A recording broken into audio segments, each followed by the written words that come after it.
एक खातून जो है जिसका नाम सुमेरा था, लोगों के फेसबुक आईडी पर जाकर उनसे दोस्ती करती थी। माँ से इनकी दोस्ती जो है वो व्हाट्सएप तक आ जाती थी। उसके बाद ये उसे मिलने के लिए कहीं ना कहीं बुलाती थी और बुलाने के बाद जब ये बरहना हालत में होते थे तो साथ ही ऊपर से कोई ना कोई आ जाता था जो आके कहता था ये क्या हो रहा है, और इस तरह फिर ये उस शख्स को ब्लैकमेल करते थे। इसी तरह की वारदात इन्होंने एक शहरी के साथ करने की कोशिश की। जिस वक्त उस शहरी ने इनको कुछ देने से इनकार किया तो इन्होंने 15 पे कॉल कर दी। उन मशकूक हालात पे फिर पुलिस ने इसको इन्वेस्टिगेट करना शुरू किया। फिर पता चला कि ये तो मुकम्मल एक गैंग है और इसके साथ जो दो जिशान और मुदस्सर नाम के लड़के, ये तो साहब का रिकॉर्ड याफ्ता है। ये एक नर्स थी जो कि बाकायदा सरकारी मुलाजिम थी।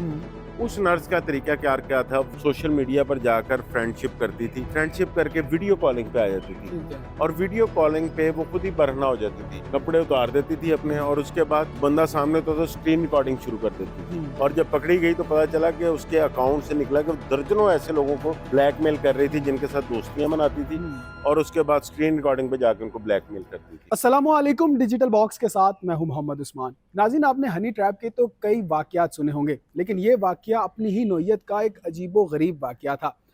एक गिरोह जो कि व्हाट्सएप ग्रुप्स के जरिए लोगों को लूटता था। अब इसमें कितने लोग थे, कहां कहां इन्होंने वारदातें की और अब तक कितने लोगों को ये लूट चुके हैं और पुलिस ने इनको कैसे गिरफ्तार किया, इस सब पर बात करने के लिए मेरे साथ मौजूद हैं senior crime analyst Nauman Shaikh साहब। इनसे जानते हैं। शेख साहब, अस्सलाम वालेकुम। वालेकुम अस्सलाम। शेख साहब, पुलिस ने कैसे इस ग्रोह को गिरफ्तार किया और ये अब तक कितनी वारदातें कर चुका था? देखिए उस्मान, हनी ट्रैप के जो केसेस हैं ये दो अब सामने आए हैं। ये अपनी नौयत के केस थे।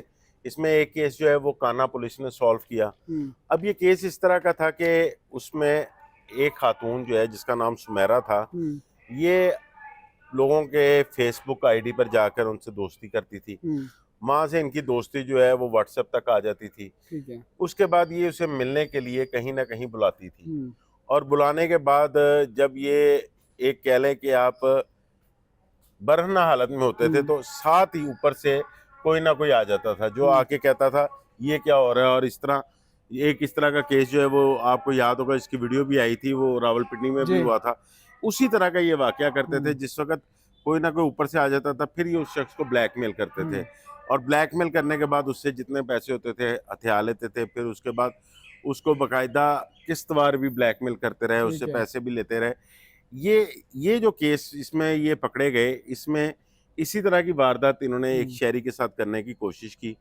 जिस वक्त उस शहरी ने इनको कुछ देने से इनकार किया तो इन्होंने 15 पे कॉल कर दी। 15 पे कॉल की तो पुलिस वहां पे पहुंची, जो एसएचओ काना आमिर शहजाद, वो उनकी टीम वहां पर जाके उन्होंने हालात कुछ मशकूक लगे। उन मशकूक हालात पे फिर पुलिस ने इसको इन्वेस्टिगेट करना शुरू किया। फिर पता चला कि ये तो मुकम्मल एक गैंग है और इसके साथ जो दो जिशान और मुदस्सर नाम के लड़के, ये तो साहब का रिकॉर्ड याफ्ता है। ठीक है। उस पर फिर पुलिस ने सुमेरा और इसकी एक साथी नौरीन थी, वो भी इसी गैंग का हिस्सा थी, इन चारों को अलहदा इन्वेस्टिगेट किया। फिर उस शहरी से दरख्वास्त ली गई और इनके खिलाफ जो है वो जो कह लें ब्लैकमेलिंग का मुकदमा दर्ज किया गया। उससे ये गैंग जो बस्ट हुआ और ये पता चला कि ये इस तरह वारदात करते थे। इससे हटकर एक गैंग था, वो टाउनशिप पुलिस ने गिरफ्तार किया, जिसमें जो उनकी टीम के हेड है मियां इनाम, वो जो उसके अलावा एसएचओ थे अदनान, उस वक्त उन्होंने गिरफ्तार किया। वो इससे भी हटकर एक अनोखा वाकया था। ये एक नर्स थी, ठीक है, जो कि बाकायदा सरकारी मुलाजिम थी। उस नर्स का तरीका क्या था, वो भी इसी तरह सोशल मीडिया पर जाकर फ्रेंडशिप करती थी, फ्रेंडशिप करके वीडियो कॉलिंग पे आ जाती थी। ठीक है। और वीडियो कॉलिंग पे वो खुद ही बरहना हो जाती थी, कपड़े उतार देती थी अपने और उसके बाद बंदा सामने तो स्क्रीन रिकॉर्डिंग शुरू कर देती थी। अब इस तरह की जब कोई चीजें होती हैं तो वो कोई बंदा किसी को कंप्लेन भी नहीं कर सकता, क्योंकि वो सबूत अपने सारे दे चुका होता है। तो ये पारा चनार का एक लड़का था जो कि स्टूडेंट था, ये एसएसपी जो ऑपरेशन है तौकीन नईम, उनके पास पेश हुआ। वहां पर उसका एक दोस्त साथ था, उसने कहा जी ये तो खुदकुशी करने लगा। उन्होंने कहा क्यों? उन्होंने कहा जी हम तो पठान लोग हैं इस तरह, तो ये मेरे साथ हुआ है, इस तरह मेरी दोस्ती हुई, उसने मेरी वीडियो बना ली स्क्रीन रिकॉर्डिंग से, और वीडियो बनाने के बाद अभी तक मेरे से 2.5-3 लाख रुपए ले चुकी है और पैसे ज़्यादा मांग रही है। मैं पैसे नहीं दे सकता। अब वो मुझे ये कह रही है कि मैं तुम्हारे घर वो वीडियोस पहुंचा दूंगी। तो हम लोग तो गैरत के नाम पे बंदे मार देते हैं, तो मैं खुद मर जाऊंगा, खुदकुशी कर लूंगा। वहां से फिर उन्होंने ये मियां इनाम और अदनान वगैरह इनको उसकी टास्क गिरफ्तारी का लिया। टास्क दिया, तो वो खातून फिर पकड़ी गई। ठीक है। और जब पकड़ी गई तो पता चला कि उसके अकाउंट से निकला कि वो दर्जनों ऐसे लोगों को ब्लैकमेल कर रही थी जिनके साथ दोस्तियां बनाती थी, हम्म। और उसके बाद स्क्रीन रिकॉर्डिंग पे जाके उनको ब्लैकमेल करती थी। शेख साहब, देखा गया अक्सर औकात एक कई कुछ अरसा पहले एक ऐसा ही वाकया आया था जिसमें एक पुलिस वाला भी मुलव्वस था इस हनी ट्रैप के मामले में, और उसकी लाश जो है वो उसी फ्लैट से बरामद हुई थी। तो ये केस भी काफ़ी हाईलाइट हुआ था। तो अक्सर औकात पुलिस वाले भी इसमें मुलव्वस होते हैं, तो क्या इस तरह के केसेस अक्सर औकात पुलिस की जो मुशावरत होती है उसमें भी किए जाते हैं? कुछ एहलकार जो है, कुछ काली भेड़ें अगर हम कह सकें उनमें, तो इस तरह के लोग भी इसमें मुलव्वस होते हैं, तो उसका क्या हल है? देखिए उस्मान, एक मुझे याद है, एक डॉल्फिन के लड़के थे, वो भी इस तरह की वारदात करते थे। हम्म। और इसके अलावा अभी भी ऐसे कई जो इलाके हैं वहाँ पर अक्सर ये वाक़यात हमारे हम्म। सुनने में आते हैं। लोग कंप्लेंट नहीं करते ठीक है। कि लड़के जो हैं वो किसी खातून को देखते हैं, हम्म। खातून उनको लिफ्ट का इशारा करती है, वो रुक जाएं अगर, हम्म। तो 2 मिनट वो आगे जाके पुलिस वाले आके रोक लेते हैं जी। और वो उनसे पैसे बटोर लेते हैं और हम्म। बाकायदा उन पर तशद्दुद भी करते हैं। जी। इस तरह का वाक़या भी हालिया एक रिपोर्ट भी हुआ है, वो इन्वेस्टिगेट हो रहा है, हम्म। उसकी तफसीलात भी सामने आ जाएंगी। देखिए, सबसे पहले तो इंसान को अपने आप को ठीक करना है। हम्म। जो हमारे नौजवान लड़के लड़कियां हैं, उनको सबसे पहले तो ये मैसेज जाना चाहिए कि सोशल मीडिया पर किसी भी अनजान शख्स से अपनी मालूमात शेयर ना करें। ठीक है।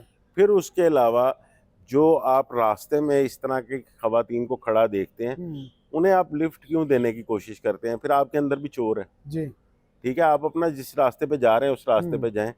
पुलिस वाले देखे सारे ही ठीक नहीं हो सकते। डीआईजी ऑपरेशन फैसल कामरान रोज अर्दल रूम में कई पुलिस वालों को सजाएं सुनाते हैं इसी बुनियाद पे कि वो काली भेड़े हैं और उनके जुराइम साबित होते हैं। कोई पैसे लेकर डाटा लीक कर रहा होता है, कोई पैसे लेकर जो है वो किसी को छोड़ रहा होता है, या इस तरह की रिश्वतखोरी की कई वाकयात सामने आते हैं। ये ठीक नहीं हो सकते। पहले अपने आप को ठीक करें ताकि इनकी ब्लैकमेलिंग से भी बच सकें। ये पुलिस का भी एक कड़ा एहतसाब जरूर चल रहा है, लेकिन ये एहतसाब तब पूरा होगा जब आप अपने के साथ होने वाले जुल्म की कंप्लेंट करेंगे। देखें, आप धोखे में आ गए हैं, किसी तरह आप झांसे में आ गए हैं, ब्लैकमेल हो गए हैं, आपको लगा है कि ये मेरे साथ गलत हो गया है, मेरी नीयत ये नहीं थी, या नीयत जैसी भी थी लेकिन आपके साथ फ्रॉड हो गया, तो आप कंप्लेंट जरूर करें। डीआईजी ऑपरेशन की खुली कचहरी है, एसएसपी ऑपरेशन है, मुतलका एसपी है, किसी ना किसी फॉरम पे अपनी कंप्लेंट जरूर करें ताकि आने वाले आपकी तरह के जो लोग हैं वो इस तरह के फ्रॉड से बच सके। शेख साहब, आपकी एसएसपी तौकीर नईम साहब से जब बात हुई तो उनका क्या कहना था कि इसको रोकने के लिए जो है वो किस तरह के इकदाम किए जा रहे हैं?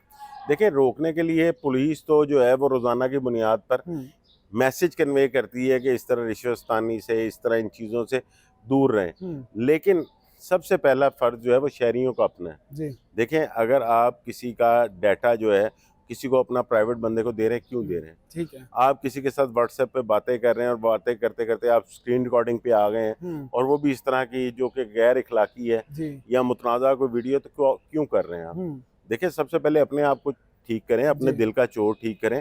राह चलती खवातीन को लिफ्ट देने की खातिर जो है आप ना रुकें। इस मकसद से जब आप दूर रहेंगे, सबसे पहले अपने आप को ठीक करें। फिर अगर आपके साथ कोई गलत करता है तो उसके लिए फॉरम मौजूद है, रोज़ सजाएं मिलती हैं, मीडिया पे आप देखते हैं कि तौकीर नईम भी दे रहे हैं, डीआईजी ऑपरेशन भी दे रहे हैं, फैसल कामरान, तो आपके पास फॉरम मौजूद है, लेकिन सबसे पहले आपको खुद ठीक होना पड़ेगा। शेख साहब, आखिर में उस नौजवान नस्ल को क्या पैगाम देंगे जो पै दर पै इस तरह की चीज़ों पर जो है वो बड़ी ढिठाई के साथ जो है वो आगे बढ़ते जा रहे हैं कि कोई ना कोई हवस जो है वो रोज़ बरोज़ उनमें पैदा हो जाती है? तो उन नौजवान हजरात के लिए क्या पैगाम है आपका, और ख़ास तौर पे उन नौजवान लड़कियों के लिए भी? देखें, मैं अपने कहले भाइयों को या बच्चों को या बच्चियों को ये मैसेज देना चाहूँगा कि बेटा, आपके घर में जो आपके साथ रहने वाले हैं वही आपके साथ मुखलिस हैं। आपके घर वालों से ज़्यादा आपका दोस्त कोई नहीं हो सकता। आप किसी शख्स को, लड़के को या लड़की को जानते ही नहीं है, वो कौन है कौन नहीं है।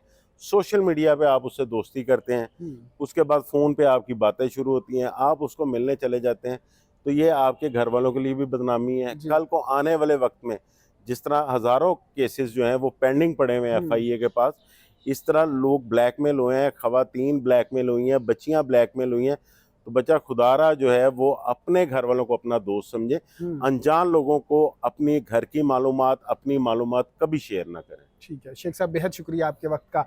जी नाज़रीन, आपने शेख साहब को सुना कि कैसे 2 गैंग्स जो हैं वो गिरफ्तार हुए और ये किस तरह से जो है वो लोगों को ट्रैप करते थे, उनको लूटते थे, और जो सा और जैसा शेख साहब ने बताया, एक बड़ा खूबसूरत पैगाम भी दिया कि कुछ भी अगर आपके साथ ऐसा होता है तो फ़ोरम्स हैं, कंप्लेंट करें जाकर। डीआईजी ऑपरेशन फैसल कामरान साहब की खुली कचहरी लगती है, आप वहाँ जाएँ, जाकर अपनी कंप्लेंट दर्ज करवाएँ ताकि आप पर जो मुश्किल आई है उसका अजाला हो सके। नाज़रीन, इस बारे में आपकी क्या राय है, हमें कमेंट सेक्शन में ज़रूर आगाह करें। अपना बेहद ख्याल रखें, अपने मेज़बान को इजाज़त दीजिए। अल्लाह करीम आप सबका हामी व नासिर हो।